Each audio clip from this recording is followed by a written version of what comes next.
Well, hello there and welcome to the EnergieGal podcast, where we experience transformational conversations. Welcome to this week's edition of the podcast. And for those of you who are on the audio visual, you notice that yet again I am here by myself. It has been quite a busy month, and so I am going to be unpacking a little bit more of my story per request. And today I don't want to spend too long talking because for a couple different reasons. It's not like me to share too much of myself, and I just did a couple of weeks ago. So for the fact that someone said to me, would you please share, how did she say it? Would you please share the most difficult thing that you've ever experienced? And then I think later on in the conversation, she said, it would be your disordered eating. I was really hoping you would talk a little bit more about that. Well, here's what I have in response to that is I will most definitely share a little bit about my disordered eating, my lifetime of body dysmorphia and anorexia, bulimia, and just a dysfunction with food in general. But that actually is not the most difficult experience I've ever had. To qualify, I would say that the most difficult experience that I have ever had is that I have no memory of my mom and dad being in the same room at the same time. I have no memory of my mom and dad being in a loving relationship. And what I have experienced because of that has been this chronic lack of a foundation on which to set my feet, I feel like.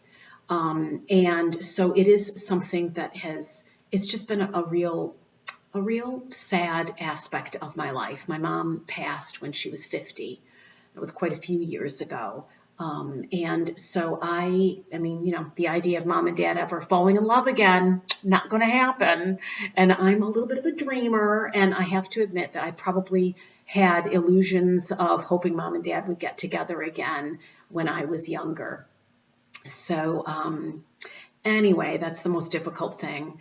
But talking about the disordered eating, I don't want to spend too much time talking about it, only in that the disordered eating was a symptom of this lack of foundation that I had. Disordered eating came about as a consequence of some some interpretations of events that happened in my life. I interpreted them, created a narrative around things that happened. And because of that, what sprouted as a symptom then was disordered eating.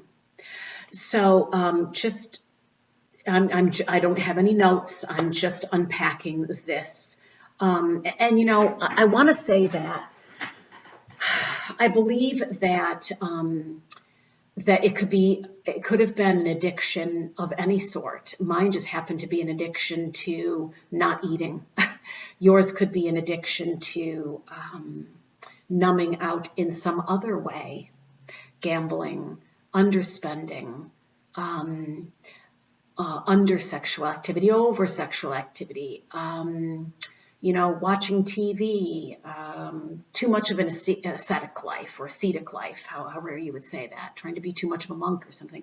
Whatever it is that we do in response to a wrong way of thinking, whatever it is that we do in response to fear, well, that's a symptom of the fear that's going on inside of us. So mine happened to be disordered eating for all those years. What's yours?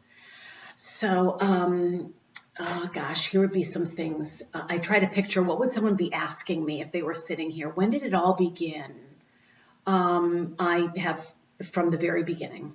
I have no memory at all of ever having a healthy relationship with food or my physical body.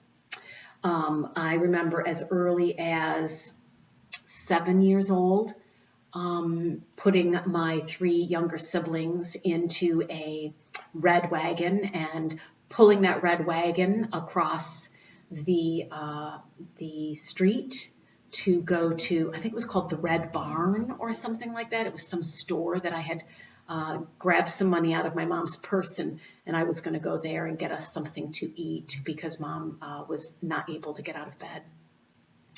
And I would come home with a bag of potatoes, and I would give each one of us a potato and a little cough drop for dessert. So I don't ever remember there being a security or a safety or a foundation. There was always a kind of a mix-up kind of feel when it came to food and my relationship to using my body. My body it wasn't a place to enjoy life. My body was a place to you just get through the day. And it was survival mode. So by the time I went to go live with Graham, I was about 9 years old or so, and I remember sneaking food. And you have to understand, there was no reason to sneak the food. There was no reason. My Graham never told me you can't have the food. But for whatever reason, I didn't feel comfortable. I didn't feel worthy. I felt humiliated and embarrassed by the fact that I either was hungry or at least needed to be comforted by food. And so I would pack everybody's lunches at night before bed, because we lived with my Graham, and I would then sneak some of the food, and I would well, here, I'm just being honest, they were mostly cookies, and I would put them down my underwear, and I would crawl up the stairs, and I would eat them in bed at night. And food was a comfort for me. I didn't have anybody there to hug me. I didn't even know, I think, that I wanted a hug. I don't think I knew hugs existed. And so I used food as a means of comfort. The problem began, however, when we moved in with my dad and stepmother when I was about 12. And I was just getting a period and kind of coming into my own little bod, and very awkward and uncomfortable for me, as the way I think it is for a lot of teens, kind of getting used to this new body and new hormones. And I was a very small person. I'm not a big person now. And I think that at the age of 12, I was the same size as my 11-year-old, 10-year-old, and 9-year-old siblings. And so I think that there was some concern of stunting of growth. And so I got put on the scale, and they monitored what I ate. And then I went through a real chubby stage, mostly just I was freaking out. Because I am a sensitive, an empath, and I was just freaking out by all the energies and the change that had happened in our new environment that we were in. And I think I had put on some weight. And so then there was a delegation of putting me on a diet and locking the food up so that I wouldn't eat. And so I picked up these real funky ways of thinking about food and thinking about comfort and thinking about my body. And I think what gathered around my food relationship and my relationship with my body was a lot of shame. I felt very embarrassed to be in my body. I felt very embarrassed to be the size that I was.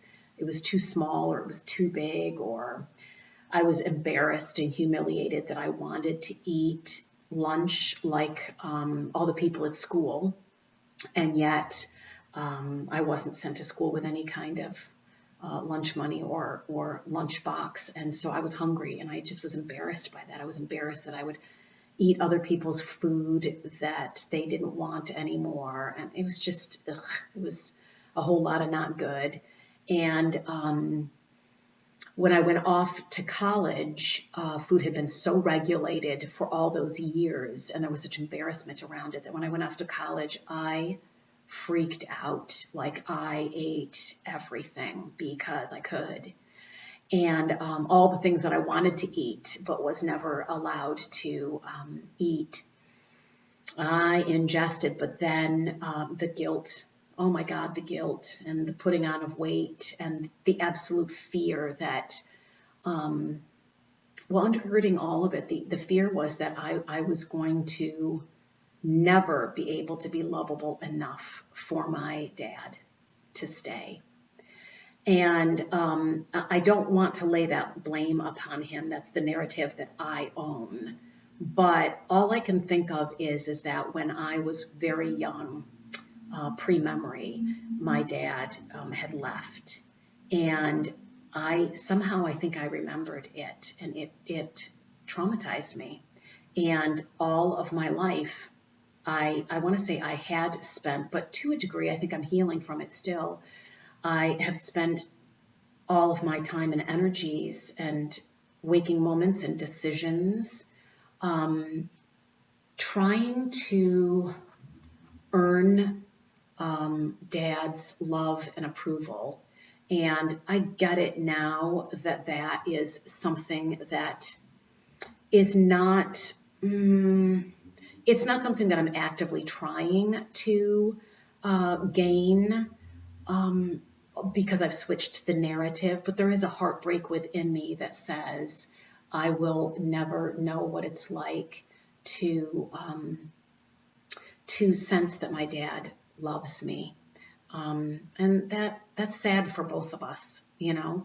I'm not saying that my dad doesn't love me. I'm just saying that there's no relationship there that would point to the fact that there's love there. So, you know, what do I do with that is on me. The narrative I create is on me. But I remember thinking that if I was just thin enough, maybe Dad would love me, notice me, approve of me. I certainly was never going to be smart enough or rich enough or tall enough or boy enough. So I hung on to thin enough, and for whatever reason, that was my obsession.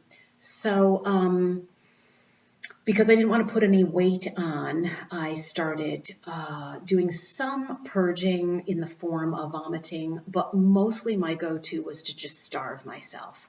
I would eat a lot for one day, and I mean by a lot, I mean like, 8,000 calories in a day, and then I would not eat for 5 days. I mean, like not eat, just chew gum. And so I was able to maintain my weight that way. It did not help me maintain my mental health. That was very hard on my mental health. And just this self-loathing that came about. I hated my physical body. It was betraying me by being too heavy. And, I look back on pictures. My sister and I were looking through pictures not too long ago, and I was never heavy. And yet, if you'd asked me to draw a picture of myself, I would have drawn, someone with really big fat legs and a really big body and really big arms. And I wasn't seeing what was actually there. And there wasn't anybody there to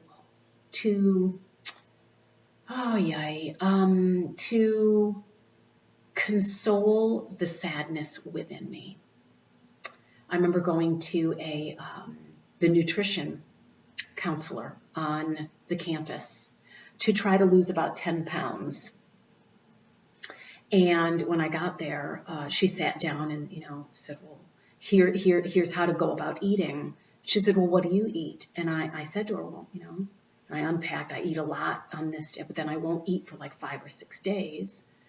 And she said, well, just stop doing that. Just stop that. And then she saw me wearing a mini skirt, which I'm actually wearing right now. I love mini skirts. They're like my favorite.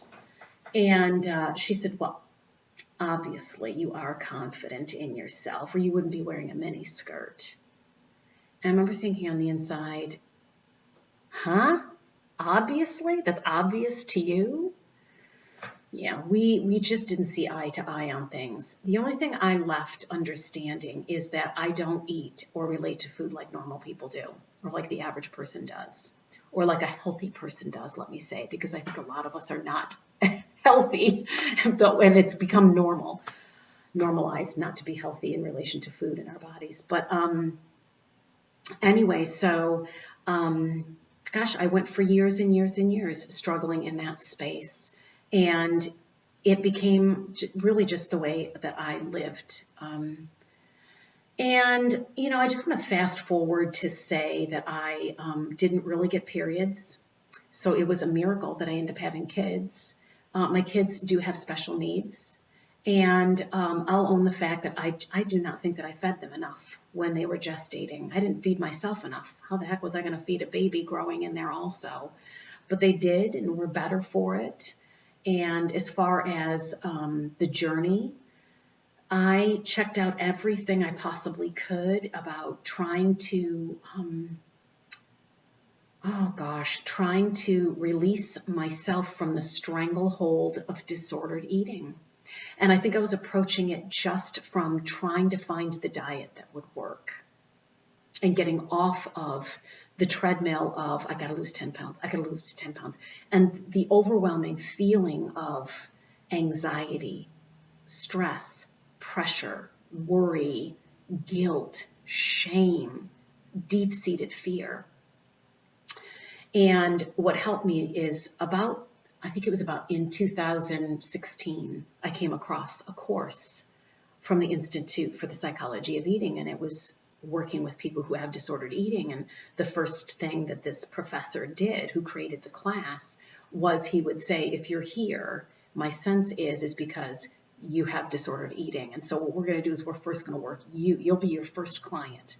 And so it was a year-long intensive class, and it was expensive, but it was worth it. That was the turnaround for me.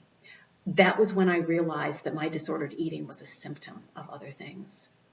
And that to deal with just the disordered eating was to be like, I'm just going to take my scissors and pop off the top head of the weed. The stem existed as well as all the root system. And so the root system was corroding all of the other roots of the good flowers, the beautiful flowers, the fruitful flowers that were in the garden. And all this lopping off wasn't doing a darn bit of good. And so it was a matter of allowing yourself to become curious, to become compassionate, and to become courageous on the journey of healing that area that has a narrative within that is not beneficial, that is not helpful, that is not coming from love, that is rooted in a fear. And so that's when I did a lot of journaling and opening myself up to other people in the class to talk about my story. And my story has lots of other aspects that I choose not to share here, but being in my body was just not a safe place to be for a number of different reasons in my life. And coming back into welcoming my body back online was a lot of the journey, and very well taught by the professor. And I healed by leaps and bounds. It was a $7,000 class plus about $1,000 for the books. Best 8G I have ever spent in my life. Very helpful, helped me really, really wrap my head around how it is that I was wired, and then how to very delicately pull all the little wires apart and out from their knotted ways and come into a place of power, of remembering my true identity, of being able to see the story and re-narrate it, to come into a place of loving myself, and coming into a place of accepting and celebrating the physical form, my body. And so that's the journey that I have been on since 2016. And I have good moments and rougher moments. I have moments when I remember better than others. There's some things that are still scary for me, like I just do not care to go out to eat. Going to other people's houses to eat is still a little bit scary. I think it's because of lack of control. But I have good friends who will say, Lisa, we have food here that we know that you can eat. Everybody knows I'll eat a big salad. And so I have friends who will do that. It makes me kind of emotional because I have such good friends. And a very patient husband.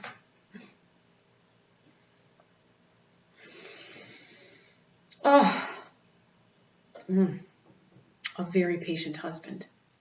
When I would tell him how ugly my body is and how I couldn't imagine why he would be attracted to me, and he would say, you are beautiful.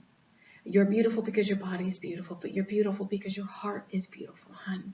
And that's who I'm in love with. So he's a good dude. And then I have a baby sister who will always say to me, "You're my hero," and, always encourages me. So I've had such, I didn't get to have a mom and dad on which to lay a foundation, but oh my God, I have great friends and I have a wonderful set of safety people in my life. My sister and my brother is a great cheerleader for me, and my hubs. So believe me, what I didn't get here, I got 10 times over here. But anyway, so how would I want to unpack any more of that? I think that I've come into a healthier space, a more grounded space, a more hopeful space, and in a space where I've had a lot of people say to me, "I like coming to you, Lisa, to talk about my issues, whether it's disordered eating or whether it is addiction to other things." Or, I had some college kids coming in off the street this past week talking about their relationship issues. And I unpacked some, personal issues when it comes to relationships in my life. And I think the thing that people like with me is that they're like, "Listen, you're not by the book. I like how you share your story and you give us hope and you give us a skeleton with which to build upon. You really hear us." And I said, I hear you just because I've experienced disappointment and loss and betrayal and heartache. I've experienced all those things. And we all have. God, we all have. But it's a matter of what do you do with it. There's a saying that says you can get bitter or you can get better. And it sounds so trite, but gosh, it's true. You can become bitter because of the circumstances that happen to you. And the narrative can be, screw the whole world. I'm going to stay here behind my computer where nobody can hurt me. Or you can say, I'm going to become better for it. And I'm going to brave the world out there. I'm going to put myself out there in relationship. And yes, maybe I'll get hurt. But at least I will be courageous enough to try to be in relationship in all the messiness of it all. And yes, maybe I'll be rejected. Maybe I'll be abandoned. But maybe I won't. Maybe I won't. And I'll be so glad that I got out there. And maybe what I have is exactly what somebody else needs to partake of. Maybe my story, I look at my stories that I have, guys, not as things to be ashamed of. Oh my God, the stories that I could tell you that you'd be like, "You, Lise?" Mm-hmm. But these are tools in my tool belt. When someone sits down and I'll look in my tool belt and I'm like, which of these stories would help them see their life more clearly by hearing my story? Jesus taught in parables, and I think it's because people hear in parables. People hear in stories. People, share your stories. Share your stories. Other people sharing their stories, that's what helped me heal. I'm very thankful for the people who shared their stories. I didn't actually ever hear of anybody sharing their disordered eating recovery story, which is why I'm so out there with wanting to share mine as of late. But I have heard other people's stories when it came to forgiveness, when it came to overcoming betrayal and working through other hurts in their lives.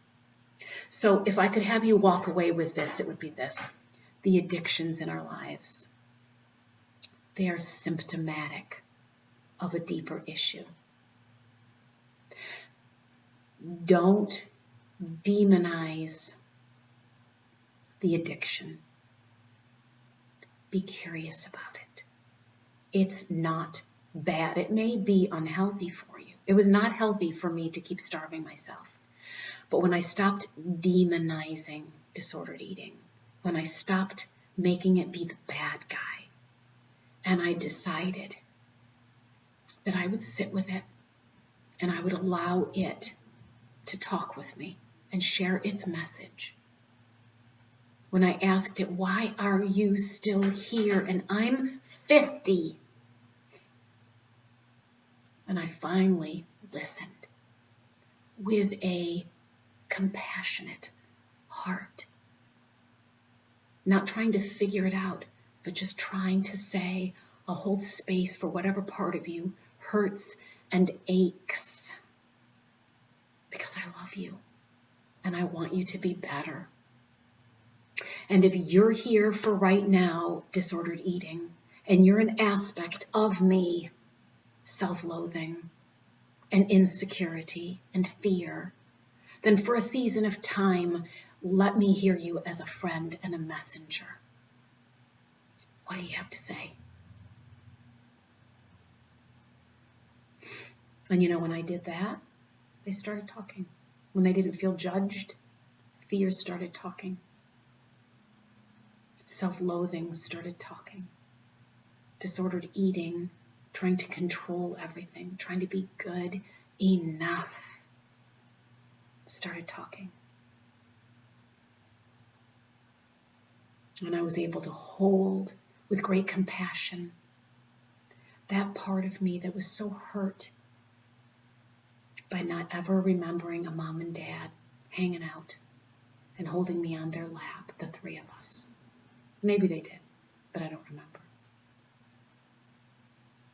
And I was able to hold that part of me that was so embarrassed to be living with my gram, even though she was a great gram. I was able to hold that part of me that was in the commons in high school, mortified to be eating other people's food because I was hungry and I knew there wasn't going to be food unlocked when I got home. And I was able to hold that part of me that was disappointed because I wanted a dad that looked at me and was like, you're awesome and you're beautiful.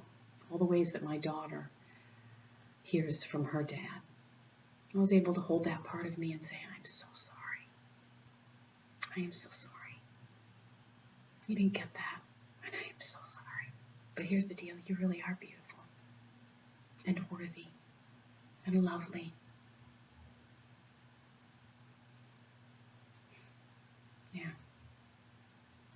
And now I believe that. I believe that. Yeah.